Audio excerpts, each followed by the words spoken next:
N2. Здраво! Како што може да претпоставите, во ова видео нема да разговараме за DJI Ronin NES, тука за неговата помала верзија DJI Osmo Mobile 2. За таа цел ќе ми помогне мојот помошник тука, Бодан. Ќе ви прикажеме кои опции све може да ги искористите и зашто е ова супер забавно да го имате.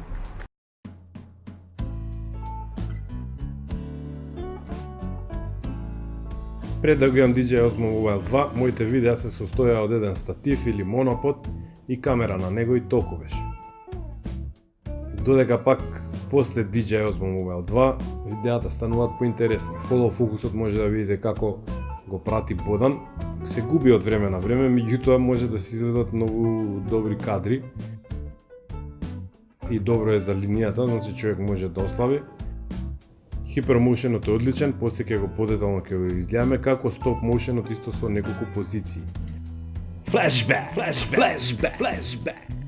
Во кутијата на DJI Osmo Mobile 2 нема многу, има кабел за напојување и самиот уред.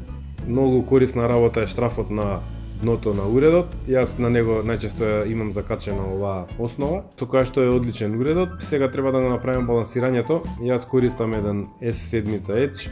Мобилниот едноставно само го ставаме во држачот за него, кој што е со јаки федери и не дозволува тој да падне. Мораме да го избалансираме добро и тоа е во хоризонтална положба.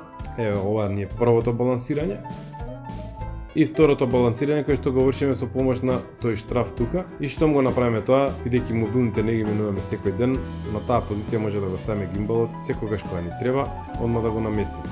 И сега може да го вклучиме нашиот гимбал. DJI Osmo Mobile 2 ја бараме апликацијата, пошто е многу голема, преку Wi-Fi недобро да се симне. Вашите деца све им имаат дозволено на игрите кои ги инсталирале на вашите телефони, така да нема да ви биде проблем и на DJI да му дозволите да има пристап до камерата, микрофонот, фотографиите, бројот на мајци што ги носите, кои фармерки. Доколку немате DJI акаунт, креирајте. За уредот да ви работи мора да го овозможите Bluetooth преку кој што ќе се изврши поврзувањето. Самата апликација ќе го најде уредот, исто ќе дозволите све тука и веќе сме спремни. Бавината кај овој уред е што е многу едноставен. На едно копче се вклучува уредот, на истото копче се одредува и модот на работа на уредот. Со џојстикот го вртиме телефонот горе-доле доколку сакаме ние нешто да постигнеме.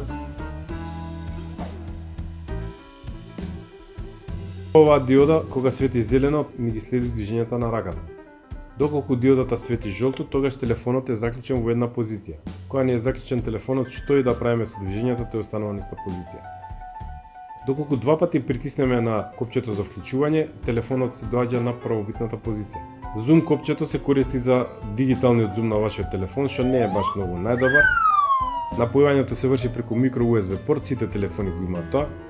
Доколку снемате батерија на телефонот, може да го искористите USB портот за да го наполните вашиот телефон од батеријата на уредот. Мени. Во менито како прво мора да си ги наместите резолуциите на кои што сакате да снимате, доколку телефонот ви поддржува 4K, ќе снимате во 4K. Може да ги подесите камерата, гимбалот, брзини, името на уредот, све е многу лесно разбирливо и не е лошо да си направите една калибрација. Како прво, ни е вклучено менито за фотографирање. Тука имаме три опции, за една фотографија, за панорама и за долги експозиции, односно кога немаме доволно светлина.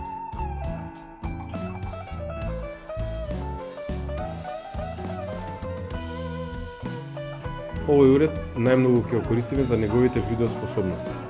Прва опција ни е таймлапсот, каде што им можеме да наместиме во интервали од 0,5 до 60 секунди да се прават фотографии и во должина до 300 минути. Опцијата за вклучен екран додека фотографирате најдобро да биде исклучена, затоа што на тој начин ќе се заштедите батеријата. Еве го таймлапсот што го направивме во нашите простории при монтирање на новиот Canon принтер. Друга интересна опција е таймлапсот со повеќе позиции, кои што му ги програмираме на гимбалот. Имаме точка А и точка Б, може уште неколку да имаме и кажуваме исто во колкав интервал тоа да се прави и тој прави многу подинамични таймлапсови во однос на оние статичните.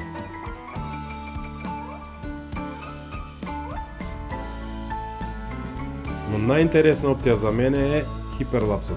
Тоа сум го правил и многу тешко е, меѓутоа со овој уред се станува многу лесно. Сетирањето е исто, селектираме објект кој што ни е во центарот на екранот, самиот уред и неговата логика го прати тој објект. Може и да видите и сами каков хиперлапс направивме со чеџевницата на Езер се треска. Една од интересните работи кај овој уред е што има штраф од оздола, па може да ставите папуча за на статив, може да го поставите на монопод па да изгледа као рампа, но ја ви препорачал да си го купите и ова постолје специјално наменето за него, како што го користам јас сега во моментов, и на тој начин било каде може да го поставите уредот и да се снимате. Доколку користите уредов на овој начин со пратење на вашата глава, или тело, или било што, било кој објект, вие заштедувате на камерман. Не е исто, меѓутоа за почеток е добро да зголеми вредноста на вашата продукција.